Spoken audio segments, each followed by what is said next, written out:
Welcome to Identity Unboxed, where we provide mentorship and promote representation for Black professionals in the advancement of the Black community. We are seeking guidance from exceptional Black leaders, scholars, and professionals with expertise in their respective fields. We hope to foster a space that promotes authenticity, inclusivity, and restoration for our listeners while exploring the intersection of our personal and professional lives.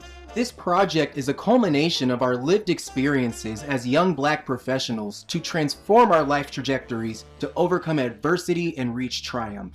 Our intention is to inspire you on your path to discovering your purpose.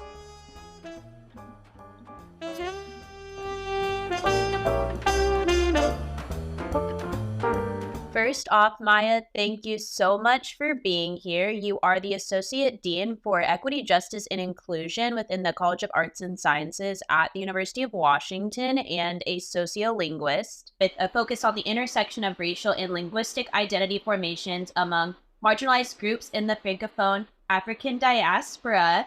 We are so looking forward to discussing your journey navigating academia as a Black woman and also the cost of code switching for Black professionals, particularly young Black professionals, just trying to kind of get their foothold into the career world. And just to start, our first question for you would be, take us back to the moment that you discovered you wanted to pursue a career as an academic, and how did this moment influence your decision to study sociolinguistics? Okay, great. Well, first of all, I want to say I'm so delighted to be here. So thank you for inviting me. And then to answer this question, and I'm sure I will go on and on because it's one of those where I think I have a lot to say, but I don't know if there was one moment. I think my family history primed me to be an educator, and multiple events in my life sort of solidified this desire. So education has played a really important role on both sides of my family. So my mother, who has a master's in educational psychology, just retired from being the head of a private school in Houston, Texas. And so this is a pre-K through 8th grade school. And her mother, my grandmother, was a high school English teacher who for much of her career taught at a segregated school in Virginia.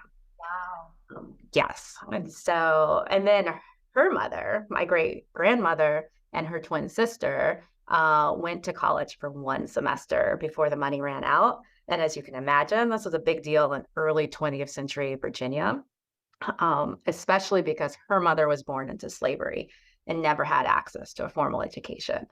So, that's my mom's side. And then on my dad's side, my grandfather was the first Black superintendent of Virginia schools after the school districts finally integrated in the 1970s. And so you can imagine Brown versus Board of Education, 1954, everyone thinks, okay, we're all integrated now. And it took almost 20 years to integrate finally all the schools in Virginia. And so, my grandfather comes into this role. So, it's, as I said, I'm sort of primed to go into education. But when I went to grad school, I don't think I had it in my head that I would be an academic. Like that wasn't like, oh, okay, I'm going to be a professor. Yeah.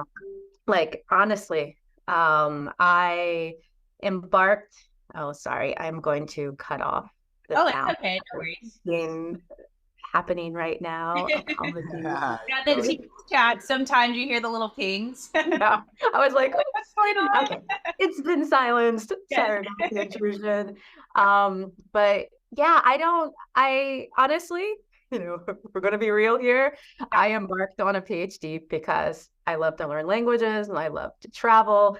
And grad school allowed me to do this in an exciting way that also convinced my parents that I wasn't, aimlessly wandering through life without a plan.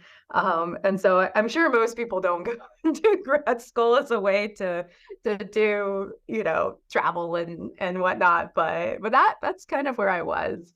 And so, I'm in grad school. I moved to Berkeley, California for it. And it wasn't until I was teaching my first course, which was beginning French, that I realized that I loved teaching.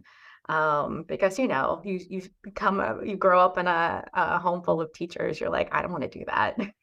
Because it can often be a thankless job and it's a hard job. But I fell in love with teaching. And then I got to go off to Paris and Rome to do dissertation work. I was doing qualitative research, interviewing members of the Senegalese diaspora. And I love that. Research allowed me to learn about people's lives and then share their stories with others. And so I see myself primarily as a storyteller, whether it's through my writings or my teachings or interviews like we're currently doing.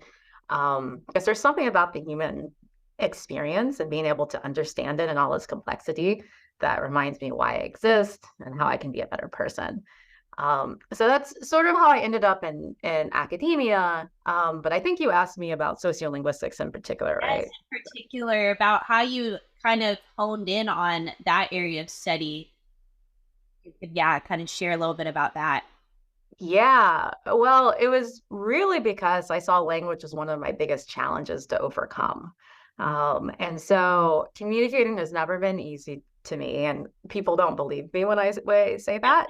I don't like public speaking, which is another reason why I probably shouldn't go into this role. But and it's mainly because communication has never come easy to me. So in third grade, I attended speech therapy because I couldn't pronounce my S's properly. I pretty much never spoke up in class all through, middle school, high school, grad school. And I didn't really know why it was until I started doing the research I was doing, but realizing, I think it was because of stereotype threat, right? So I was always the only Black student in my classes. And as I learned early on, any mistakes that I made were not just reflected poorly on myself, but on Black people. My classmates made that clear, and they also made it clear that I didn't really belong there. And to make it worse, learning languages produced the most anxiety, probably of all the classes I took, because even though I was really good at grammar and I really like grammar rules, and that's probably why I went into linguistics, right? Because sort of understanding structures and whatnot, but I had a really hard time producing sounds. Like I couldn't roll my R's in Spanish. I couldn't pronounce the E sound in French. Like it was just a constant sort of struggle. But then I had a life-altering experience in high school.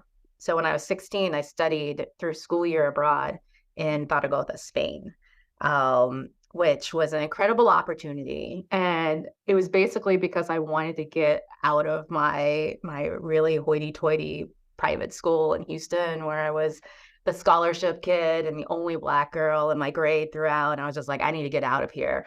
And I landed in Spain, where I also did not see a lot of Black people at the time. Yeah. Spain has changed a lot since 1998, 99.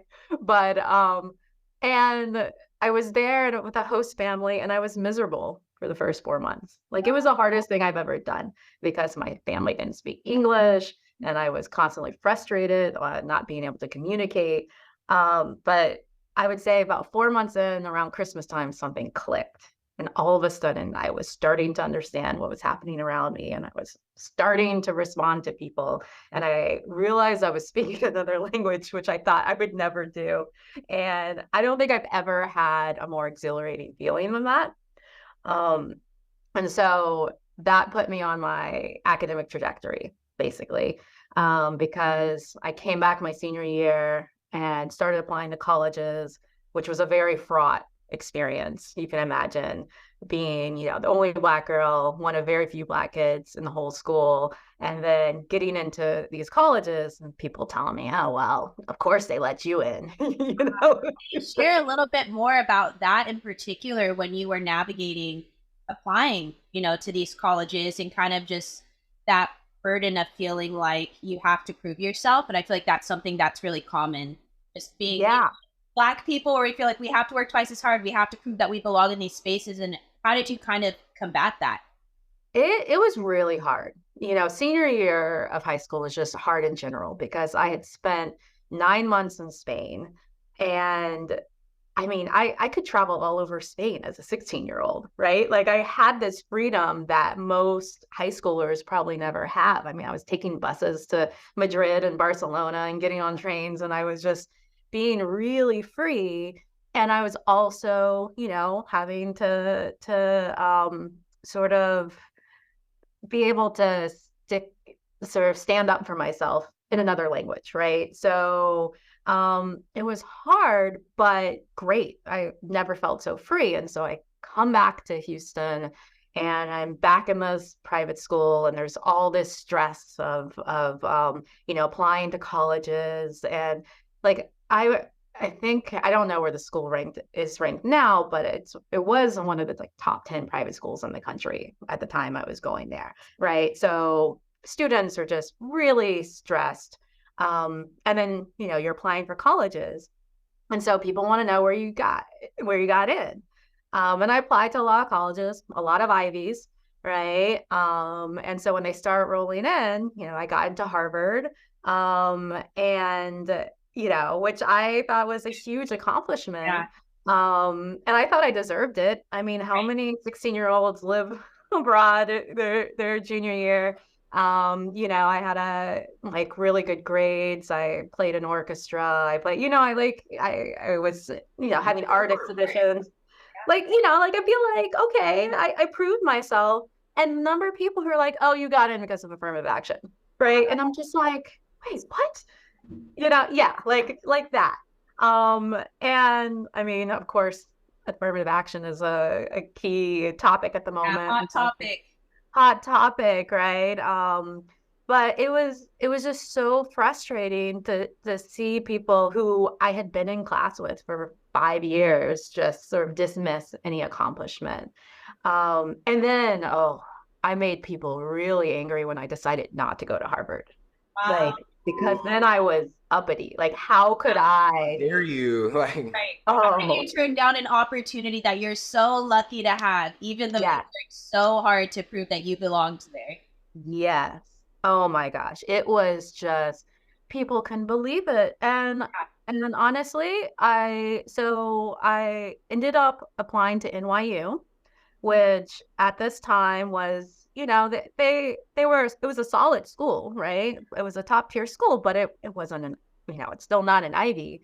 But I visited for Admit Weekend, and I love New York. And I was like, oh, this is great. Like there's public transit and I can go anywhere. And I have the freedom I had when I was living in Spain. But they also gave me the most money, right?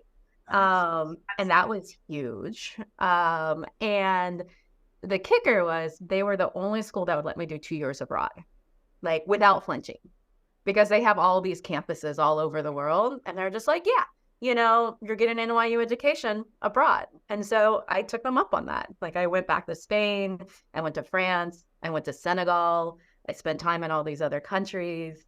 And so I made the choice that was best for what I knew I needed, but I had to do that in the face of everyone telling me, how could you give up that opportunity, which you probably didn't deserve anyway, right? Right.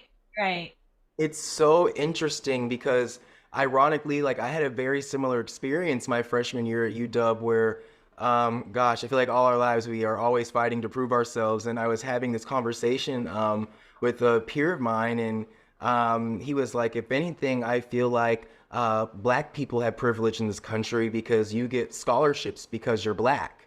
And it's just kind of like, how do you even argue with that? It's just, so I feel you on how it's like you can put in all that work, right, and go through all this adversity that nobody sees on the back end, nobody knows, and then you make it because of your hard work. And they still want to diminish your accomplishments. So shout out to you for pushing through it and also being uppity, as they like us to say when we, defy what, the status quo. Right. Well, and shout out to you. I mean, both of you. Like it is hard to sort of navigate these spaces where you're told you don't belong, and then when you prove that you do belong, it's still, the goalpost keeps moving about what would really make you deserve to be there. And so, getting back to sort of why linguistics, it was really, I would say, getting the chance to study in Senegal was probably the thing that really made me realize that I need to understand what was happening with language more than just learning language, right? Because, it was the first time that I was living in a majority Black country, right? And it was just so nice to not be constantly reminded of my racial difference. Now, I stood out in other ways. Like, everyone knew I wasn't Senegalese, right? Like, they knew I was American from how I dress and because I have locks, right? And most Senegalese women do not have locks, right? But it was being in Dakar and not just not having to think about Blackness, right? But also going from Paris to Dakar, and Senegal is a former French colony. I was forced to sort of interrogate the notion of correct French and this widely held belief that good French, it was synonymous with whiteness, as Francophone pointed out, right? Because, I was here among people who were speaking French, and it was nice because there was less pressure to learn French perfectly in Dakar because everyone was speaking multiple languages. I heard Wolof, I heard French, Serer, Pular, English. And so I was just like, this is amazing, right? I don't have to, speak it just the way that native speakers speak it. I can do my own thing because I have all these other languages. And so, I kind of dedicate my scholarship to looking at the relationship between language and identity, and particularly racial identity, because it's something that I encounter a lot in my research and in my life. That's amazing. And I think that leads so well into our next question, because language can tell you so much about culture, but not only about culture, but the roots of culture, and the origins of certain cultures. And your scholarship focuses on the intersection of racial and linguistic identity formations among marginalized groups in the Francophone African diaspora. And in your research, what have been some of your key findings surrounding the evolution of language within the Black community?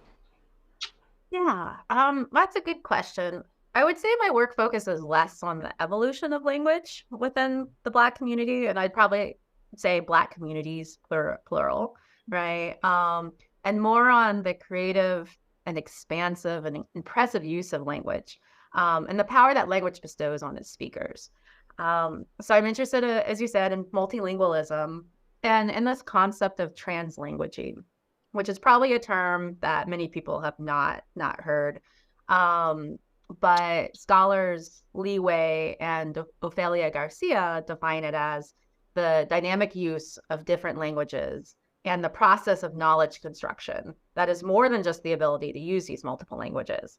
So it's really highlighting this sort of dynamic mobile resources that people use and adapt in both local sociolinguistic situations, but also global situations. So most people I've heard of code switching, right? And this term is it's related to code switching. So code switching is the alternation of languages in a communicative act. So a conversation, an email, something like that, right? And so you're going between languages. But the focus of translanguaging is less on what is linguistically produced and more on the process of meaning and sense making in a multilingual context. So how do we make sense of our world through multiple languages? Which I like that framing. And so in my research, I'm just so impressed by the ways that people from the Senegalese diaspora show so much joy and creativity in speaking multiple languages. So, I mean, I can give an example, and this is probably one of my favorite examples from my research that's in my book, Senegal Abroad. And I'm in Harlem, New York, and I'm interviewing this taxi driver, Ousseynou. He's, I think, 37 at the time of this interview. And we're at a Senegalese French restaurant. And I'm asking him in French what his favorite language is. And he responds in Italian, Italiano, And I'm just like, okay. So all of a sudden the conversation switches into Italian and we're speaking in Italian. And then the Senegalese waiter comes by and he overhears and he starts speaking in Italian too, even though we had been speaking with him in French and Wolof, right? And so this led into this whole conversation about how the waiter had studied English and French and Spanish and Portuguese. And so we started comparing notes about our linguistic journeys. And at one point, Usainu stops and he says, you know, this waiter here, this is the perfect man who speaks everything. And he's basically summing up for him the quintessential example of what it means to be Senegalese. The love of travel, the love of languages. And so it's just so much fun to see the pride that both of them are showing, right? And being able to move through the world and communicate on their own terms. And especially, to me, it's so meaningful when you're in a world that often sees them as nothing more than poor Black immigrants, right? So they're rewriting this narrative that centers language, mobility, and creativity and agency just by, you know, doing the things that make them happy and give them joy. And so, yeah, it's stories like these are just like, I love what I do. Yeah. Thank you so much for really going in depth on that. And I think it's so interesting that you point out how language is a way that we do connect, and it can completely alter your perception of a person upon meeting them. Like you said, you know, growing up in kind of a private, you know, and going to private schools around, you know, mostly predominantly white areas, and just feeling like you're self-conscious about yourself and how you show up in that space. And then to be interacting with people that have come from so many different backgrounds and speak so many different languages, it really does completely change just your perspective on how we connect. Absolutely. And I think it leads great into our next question about code switching. And according to the Pew Research Center, nearly 48% of Black college grads say they feel the need to change how they talk when around people of other races, while this feeling of the need to code switch increases for younger Black college grads to 53%.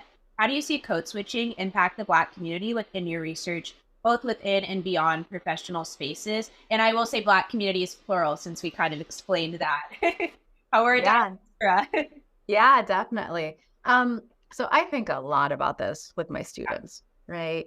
Because the onus is often on them to conform to styles of speech imposed on them, especially in predominantly white institutions. And so when they come into the classroom, they are often taught to devalue the ways they communicate in their families, their communities, with their friends. And this could be any student from whatever background, right? But especially racialized students. And so we do a lot of reflexive exercises in my classes, thinking about what languages or registers of language we use and in which contexts.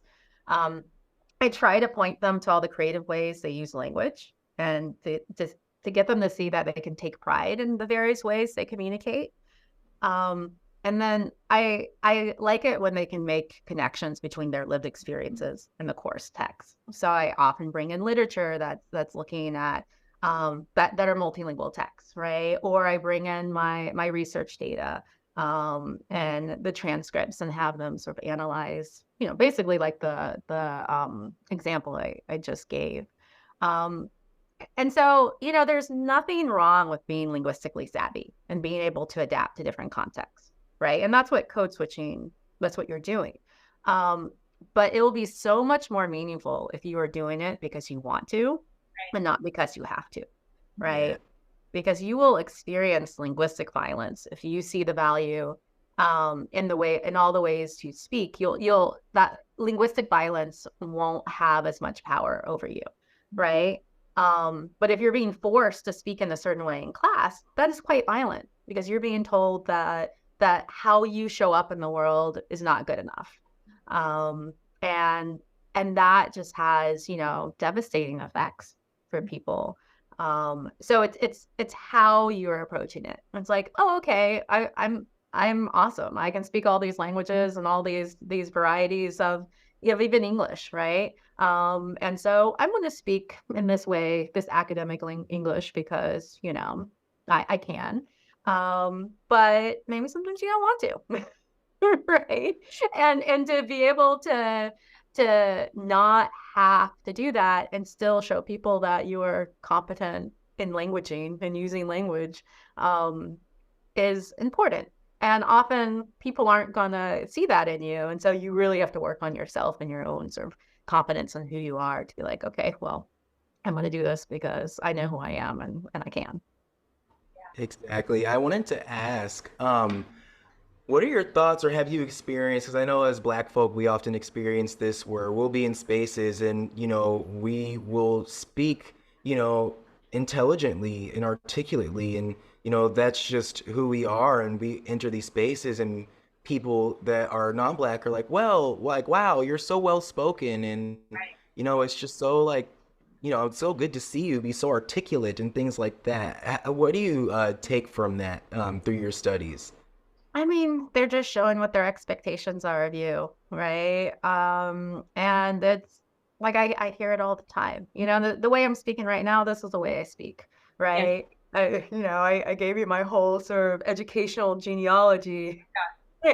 Like my growing up in that family, my mom still, she will correct typos and just be like, I'm like, I just sent you an email. I'm not trying to be all serious here. Yeah. Yeah, we don't always have to be grammatically correct every Right. the day. Right, exactly. So, that is how I'm socialized. So, I'm sure, when I speak, I occasionally say something that's non-standard English. But that's just who I am. And so, this expectation that Black people can't speak a certain register, a certain type of English or French or whatever the language is just, it's laughable, right? But, I try really hard, though, not to diminish other ways of speaking, right? And so I'm not going to say, oh, yeah, no, I speak perfect English. Like perfect English is not a thing. Language is constantly evolving.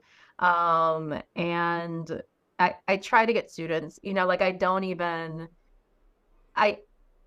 try to take judgment out of language because linguists are not interested in judgment calls on language, right? Where it's not about prescriptive sort of understandings of language. It's about descriptive understandings, right? We're just sort of reporting on what people do with language. And so I just try to instill that in my students as well, to notice sort of how they use language and what's happening.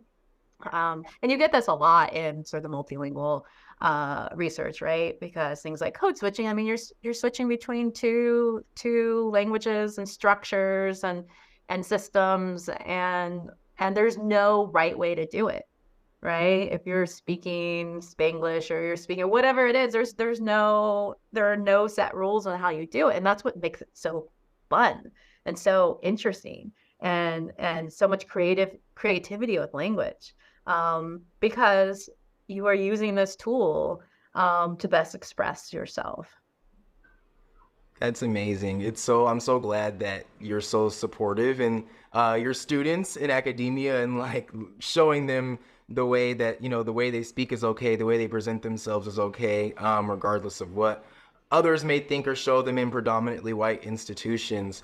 And recently, according to a study conducted by NPR with the Harvard T.H. Chan School of Public Health, African Americans in rural and low-income communities are significantly less likely to have been encouraged to apply for college while growing up. And I'd like to know, what changes do you believe that the world of academia could make to become more accessible for African Americans? And what is a piece of advice that you would have given your younger self as you navigated this space? Yeah, I mean, those statistics are always so heartbreaking, right? Tune in next week to hear part 2 of this episode. Thank you so much for listening to Identity Unboxed. We are so grateful for your support, and thank you for listening to Identity Unboxed. Authenticity is your guide to cast an impact on the world that you will be proud of. Signing off with pride, Tiana and Brad. Thank you so much.